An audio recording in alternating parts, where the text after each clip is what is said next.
What is going on, guys? It is your boy Bio2K. Today, guys, I'm going to be showing you a video on how to go 12-0 in 2K My Team Unlimited. Honestly, guys, it's pretty easy to do once you guys kind of get a few of these tips down. Now, obviously, I don't have Ginobili. I know you guys know that. Anybody that's new to the channel, there was a bit of a struggle when I was playing on My Team Unlimited back when Ginobili was out. I kept going like 9-0 multiple times and then kept losing, and I lost all motivation. I didn't care. But as you guys can see, I do have the other 4 that did come out, along with I've even gotten them for a few of you guys as well. So I really hope that you guys do enjoy the tips in these videos. And before we hop into it, be sure to go subscribe to my second channel. The link is down below. It's for rebuilds, Fortnite, and all sorts of other stuff that I hope you guys do enjoy. But yeah, enough blabbering. Let's hop into the video. So the first team that you guys can make, and the first like squad that you could build and whatnot, is just going to be your regular team. You can run the starting lineup, obviously, however you want. And then the first 3 spots on the bench, I think that you can put players in. Some people run a 7-man rotation. Some people even run a 9-man rotation. I personally just do an 8. I used to do 7, but you can actually get away with this 8th spot, and you never know when you're going to need an additional player. But this is just one tip. If you guys don't know, you guys just adjust the minutes. Pretty much put them all on your bronze players. It'll lower the overall and pretty much help you find more, you know, bummy-like squads. I mean, you can do this. It's pretty easy to go 12-0 doing this. I mean, you still need to actually win the games and stuff like that, but this is how you find worser squads. I mean, I recommend doing this if you guys are struggling going 12-0, but you really don't need to do it. It's very easy to go 12-0 with a normal team. But the second team that you guys can do, I did put this squad together because people don't know that you still can do the whole Emerald squad thing where you will find like another Emerald team. And the reason why I don't like doing this as much is because you tend to find kids that are still trying to unlock the auction house. So when you run a team like this, you'll end up finding a kid that you could be beating by 100. They just won't quit. So it's basically based off of preference right now. You can easily make a kid rage quit. That's my team. With this team, or you guys could probably go through the struggle route and use something like this. And yeah, it's just kind of things like that. Like, you know, if you run a team like this, you're going to probably be stuck playing a team for about a half hour and not really, you know, not really having too much fun. Versus doing this, you could trap people, get them to quit pretty early on. I mean, sometimes people don't even quit when you're doing this, but yeah, these are kind of like the 2 teams that you can build. You can either go the budget strategy, and this team literally costs you like maybe 10k, 10, 15k MT. You can do it with some sapphires too, but I find that when you use all emeralds, you're more likely to find golds and stuff like that. I'm actually probably just gonna switch this up a little bit. I'm probably just gonna throw in like we'll go Klay Thompson here. We'll just put Klay Thompson in there, and I'll show you guys that like even when you do throw in like 1 or 2 rubies, you still can find some pretty bum teams. Like you might not find like the best bum teams. Like you might obviously still find some teams that you really don't want to be matched up with, but we'll even throw Yao Ming in here. Why not? And then I'm actually going to show you guys some in-game gameplay, and I'm not going to be using this team. And I'm not going to be using like this team either. Honestly, I'm just going to use my struggle squad team. Or not struggle squad, the sleeper squad team. I have a lot of fun using this squad. I mean, we have Bingo Smith out here, DeRozan. They're both new, I think, from last time. I think this Ariza is new as well. Oh, Aldridge is new. I don't really remember who is new and who isn't. But I'm going to only use this team because I find like decent squads. And using a budget squad, I'll show you guys how to defeat God squads with like defensive settings and stuff. Alright, so in game right now, I'm going to show you guys how to do the defensive settings, or what defensive settings that I use. So right here on on-ball pressure and off-ball pressure, I do tight for both. On-ball screen, I do I lied. I do go over. On-ball screen, I go over. And then for hedges, I do catch hedge on both. This will pretty much prevent people from spamming pick and rolls against you. And then I just scroll all the way down and drive help. I say no help. And then I do go to coach settings, and I have adaptive coaching engine off because I feel like if you leave that on, they switch up your settings even when you don't want them to, and obviously you guys don't want that. So in this video, why do you wear black home jerseys? Like, people are the most irritating people in the world. Like, this is just a whole complete side note here, but like, imagine actually wearing black home jerseys. So for offense, the first thing I always do is set it into a 4-out-1 in because of this right here. People love to just off ball, bro. People just love doing it. I don't know why, but all it is, dude, you just got to figure out their weaknesses on defense. This kid clearly cannot keep up with an off ball, or with a player that's going to move without the ball. So in that, what you want to do is you want to set your freelance to like a Warriors or Rockets where they're constantly moving around. People who off ball really can't keep track of that. And again, this isn't going to be a video being like, oh yeah, off ball, use base 11, run a full court press. This is how you win games. Like, we're not about to do that. Let's go. Good block, Aldridge. See right there, when somebody's running a center that can't shoot, you don't want to off-ball. I never will recommend off-balling to anybody here. It's just not a good thing. So when people do off-ball you, I did make a video on how to pretty much prevent off-balling, but you want to make sure that you have at least one stretch big man out there. If both big men can't shoot, you are going to have a rough time playing this game. And what you want to do right now, when you go to focus on, you want to have it set to no threes. You want to go to the left this time, hit crash glass, and then you want to hit left again. And you could do a press. I mean, I do recommend pressing. I don't really recommend off-balling in the press because that just doesn't ever seem all that great. Like, I just will never be the one to recommend off-balling and stuff like that. But you guys can see here, even when somebody is off-balling you, it's just a matter of figuring out what their weakness is while they are off-balling. Now, you want to use players as well that you know how to use. I mean, on the sleeper squad, these are a bunch of players that I enjoy using. So, again, right here, I don't even recommend using the screens because a lot of the times what they do is they have it so you'll get a lot of illegal screens. And you guys can see right here, when you set it to a Warriors or Rockets freelance here, when I call for that screen and Siakam comes up and goes to set that screen, even though I don't take it, I'll pass it to him, and then DeRozan or whoever's kind of around him will cut to the rim usually. And that's what will get me a lot of wide open buckets at the rim. And see, now he's kind of on-balling here a little bit because I think he's finally realized. So now we're just going to attack the rim and go all the way.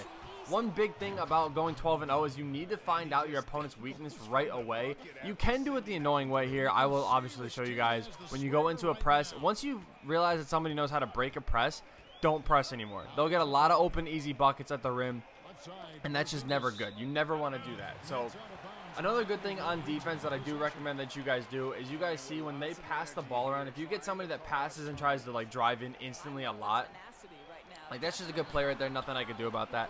But what you want to do is you want to be patient and you don't want to switch right away.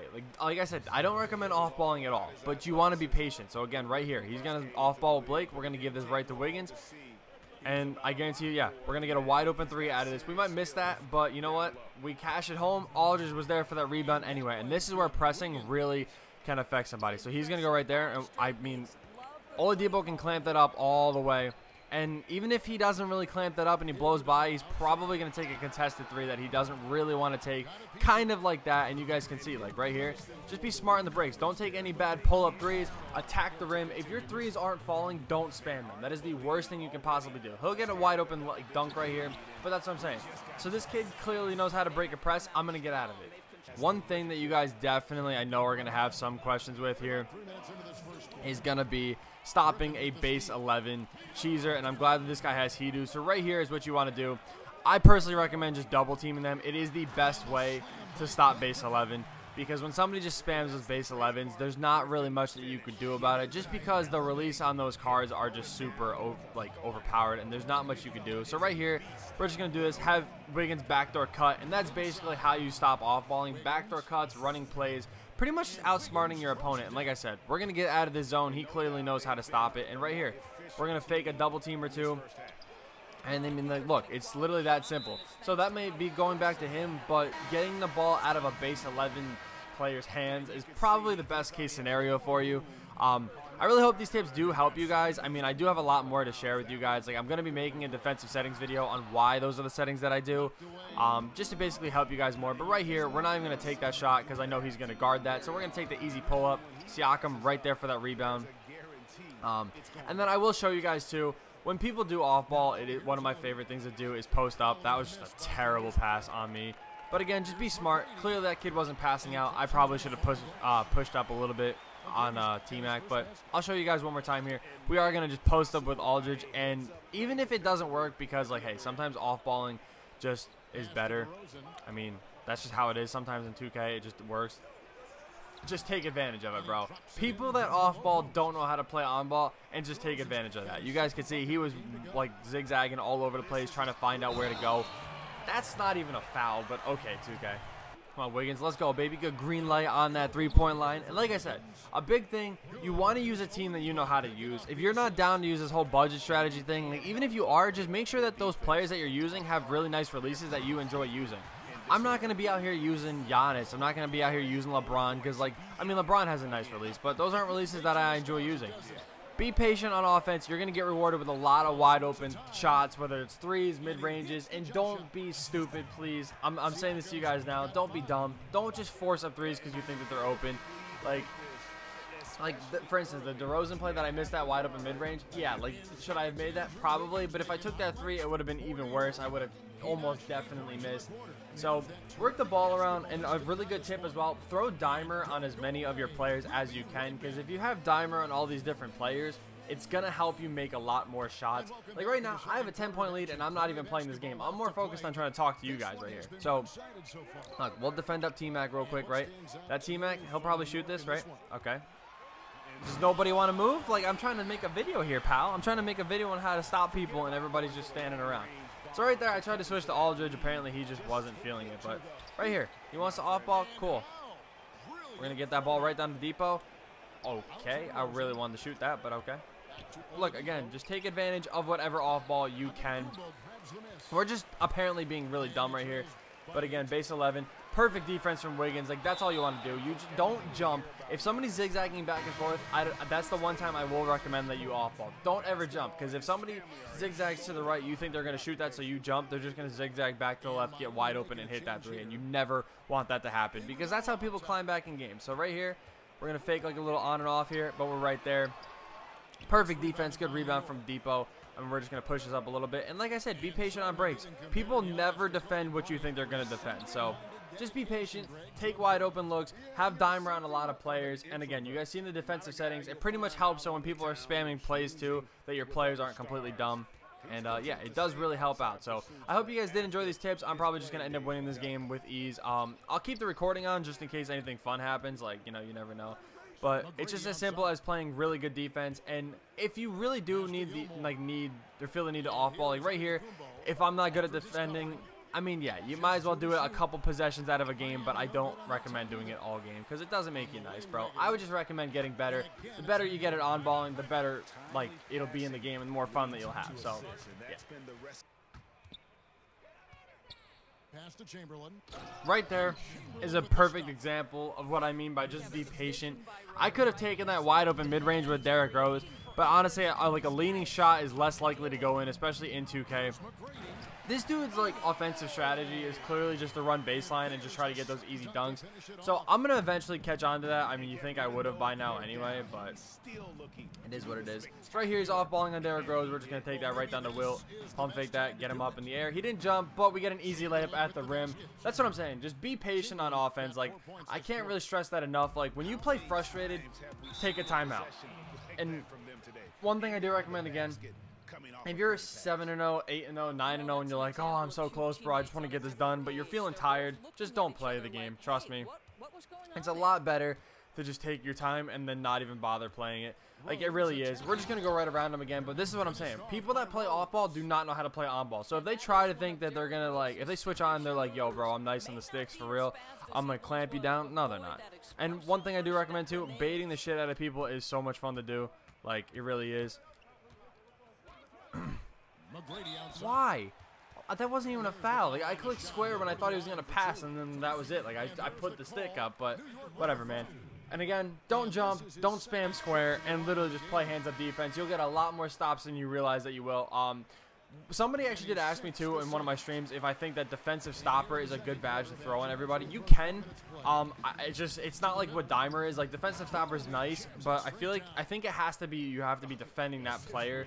Like, defensive stopper gets like nerfed if you're not defending a player of the same position. So like, it doesn't really help as much as you think it would. So yeah. I just recommend obviously throwing Dimer on everybody. Like, my budget squad here that I have going on, they're not a bunch of they're not a not everybody has Dimer just because like they don't really need it. But watch, like, this is what I'm saying. Like, when people do this zigzag shit to you, bro, just like play off ball. It's not worth it because like look at how easy it is to score off of that. All right, well there you guys have it. Third quarter, 52-28 score. My man rage quit. It's kind of as easy as what I said to you guys. Just, you don't got to play off ball. Like, I don't know why people, like, I really can't stress this enough, dude. People think I need to off ball, I need to press, I need to 5 out, I need to run an oversized point guard. Like, I need to. Like, that's how you win. No, that's not. Play the game how it's supposed to be played. Have fun with it. Don't spam. Don't try to be like everybody else. Do you see an oversized point guard on this team? Like, yeah, okay, I have old Depot at point guard. Why? Because I needed him for the freaking sleeper squad and I wanted DeRozan on the team. That's the only reason why. You want me to kick him off? Fine. I have plenty of other sleeper point guards that I could throw onto this team. But the point is, those are the tips without cheesing on how to go 12-0. It's actually not that hard. So for anybody that thinks that you need the cheese, bro, there's your proof, man. Easy blowout win for me. The guy had Blake Griffin at small forward. He was trying to off-ball me. It just doesn't work, bro. So I hope you guys do enjoy the tips from this video. Let's try to hit like 30 likes on the video. Like, that'd be kind of nice to see. And yeah, let me know what kind of videos that you guys do want to see next. Thank you guys so much for watching, and I'll see you in the next video.